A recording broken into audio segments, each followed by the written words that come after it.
Kaibigan, huwag mong kalimutan mag-subscribe sa aming channel at huwag din kalimutan i-click ang notification bell at subscribe button. Subscribe na!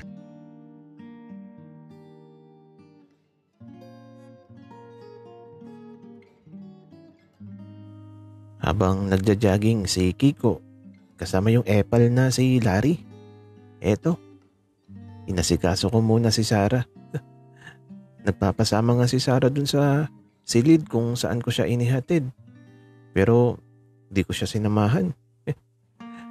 Delikado. Kaya, ayun, iniwan ko muna si Sarah. Bahala siya sa buhay niya. At ako naman, nasa silid ni Kiko, naghihintay sa pagbabalik ni Kiko. Naalala ko bigla yung pasalubong ko kay Kiko. Kaya naman inihanda ko na. Inilagay ko sa maliit na lamesa. Sa silid niya yung malaking panutya. Siguradong sasakit ang ngipin ni Kiko sa pasalubong ko. At dahil nakakainip, eto, may naisipan akong gawin. May larawan kasi si Kiko sa maliit na lamesa. Kaya naman eto, kinuha ko yung larawan sa wallet ko. Tapos, idinikit ko sa larawan ni Kiko. Kahit sa picture man lang magkatabi kami. Nakakatuwa At nung matapos ako, eto, nakikinig lang ako ng music, pantanggal inip. Medyo maaga pa kasi. Tsaka tulog pa yung mga tao sa bahay nila Kiko. Kaya wala ba akong makausap. Si Kiko naman ayun, dun sa epal na si Larry sumama. Habang nakikinig ako ng musika, sumilip ako sa bintana. Aba, nandito na pala si Kiko. Ang bilis naman niyang bumalik. Namiss agad ako Andun kasi siya sa may pool. Kaya naman nagtungo ako sa kusina at nagtimpla ako ng juice para kay Kiko. Alam ko na magugustuhan niya to. At eto, paglabas ko, parang nagulat si Kiko. Kunwari pang ayaw ako makita. At yung juice na binigay ko, eto, buti, ininom niya. Kasi kung di niya titikman ako, magtatampo talaga ako. Sabi nga ni Kiko, okay lang daw yung lasa. Di ko tuloy alam kung nasarapan ba siya o hindi. Kaya eto, dahil napaka-arte ni Kiko, itinula ko siya sa pool. Nakakainis yung kaartehan niya Akala ko nga, masusulo ko na si Kiko. Kaso, palit talaga tong si Larry. Nakisaw-saw pa. Bad trip Tapos akala mo kung sino.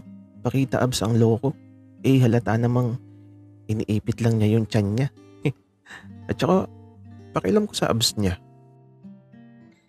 At eto pa, dumali din itong si Sarah. Nakilublob din sa pool. Naiinitan daw siya kaya kailangan magbabad muna. Ay nako. Tapos eto, akala mo ahas na nakapulupot sa akin. Iniwan na nga kami ni Kiko at Larry. Si Sarah kasi epal din Makipag-break na kaya ako sa kanya. Kaso natatakot ako. Hindi ko na maintindihan yung iniisip ko.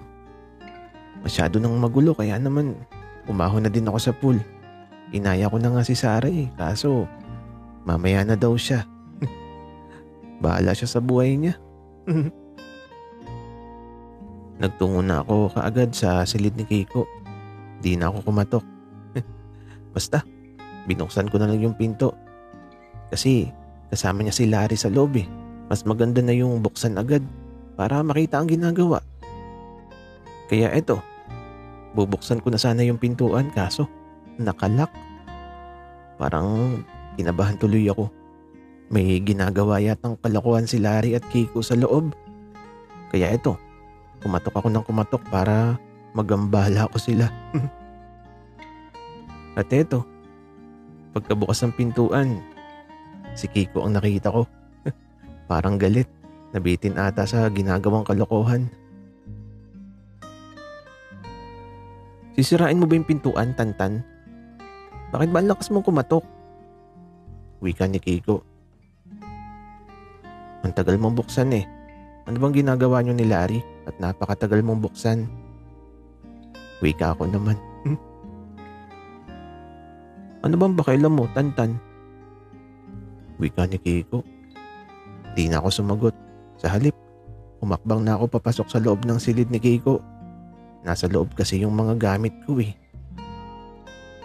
Kaso, paghakbang ko, dumulas yung paa ko. Basa kasi ako eh. Kaya ito, buti na lang at napahawak ako kay Kiko. Kaso pati si Kiko natumba. Masyadong mabilis ang mga pangyayari. Napahiga nga ako eh. Tapos si Kiko naman eto. Nasa ibabaw ko. At dahil biglaan ang mga pangyayari, parang biglang tumigil ang oras. Tapos eto, mata sa mata ang tinginan namin ni Kiko. At yung tibok ng puso niya, sobrang lakas. Dinig na dinig ko talaga.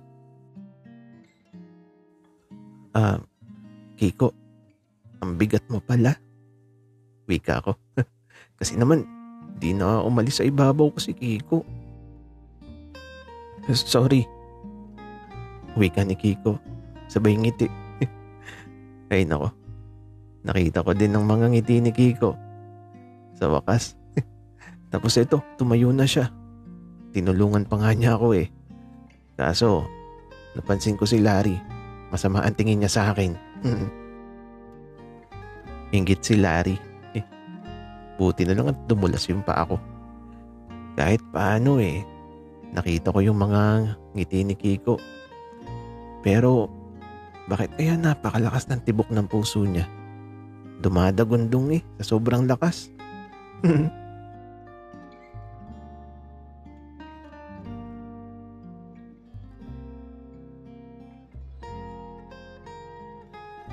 Alam nyo ba, nakakainis itong si Tantan. Ang lakas kumatok. Gusto yatang sirain ang pintuan ng silid ko. Kaya eto nung buksan ko, eto si Tantan, basang-basa. Kaso, pagpasok ni Tantan, nadula siya bigla. Tapos hinawakan ako ni Tantan sa balikat ko. Kaya eto pati ako ay natumba. Magkapatong pa nga kami pagbagsak. Kinabahan tuloy ako. Ewan ko ba kung bakit. At tapos, napangiti ako. Kasi naman, nakakatawa si Tantan. Hindi nag-iingat. Ayan tuloy, nadulas siya. Dinamay pa ako. May naalala tuloy ako nung maliliit pa kami. Kasi kapag nakahiga na kami sa bahay-bahayan namin, magkatabi kami tapos mata sa mata, titigan lang. Nakakatuwang balikan ng nakaraan. Kaya eto, pagkatayo namin, hinayaan ko lang na magbihis si Tantan. Doon siya nagbihis sa banyo sa silid ko. Si Larry naman, eto, inaasar ako. Kiko, bastusan.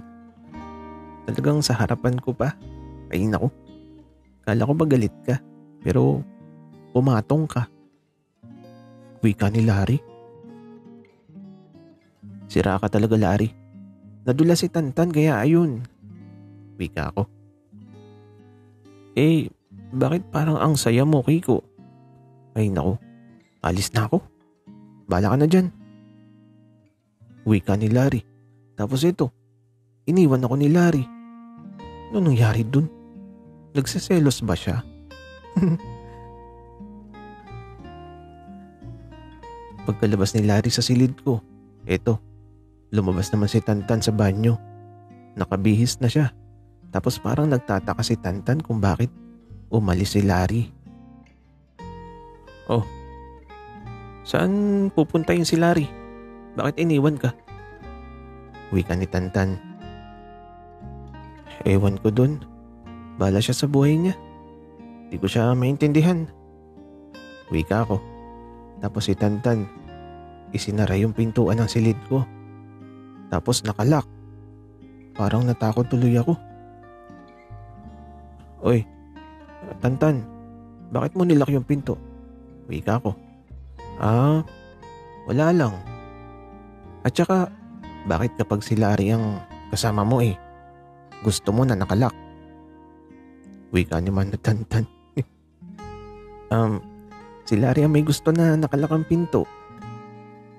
Wika ko naman. Okay. Gusto ko din na nakalak. Baka bumalik yung Larry na yun. Wika ni Tantan. Tapos ito. Ngumiti si Tantan.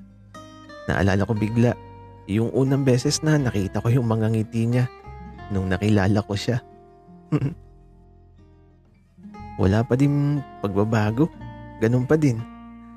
Kaya naman ito, di ko na napigilan ng sarili ko. Lumapit ako kay Tantan. Tapos, niyakap ko siya. Kasi, namiss ko talaga siya ng sobra. Kiko, ikaw ang arte mo. Sinong nagturo sa'yo ng kaartihan na yan? Napakapabebe. At yung Larry na yun, ayaw kong makikita na lumalapit sa'yo yun Wika ni Tantan. Pero di ko muna pinansin yung sinasabi ni Tantan. Kasi ang mas mahalaga ngayon yakap ko na siya. Kasi naman, hinintay ko itong araw na to sa loob ng 8 taon. Pero maraming tanong sa isip ko ngayon. Mga tanong na di ko alam kung anong sagot. Pero bahala na. Ang mahalaga masaya na ulit ako. Kasi bumalik na si Tantan na sobrang tagal kong hinintay.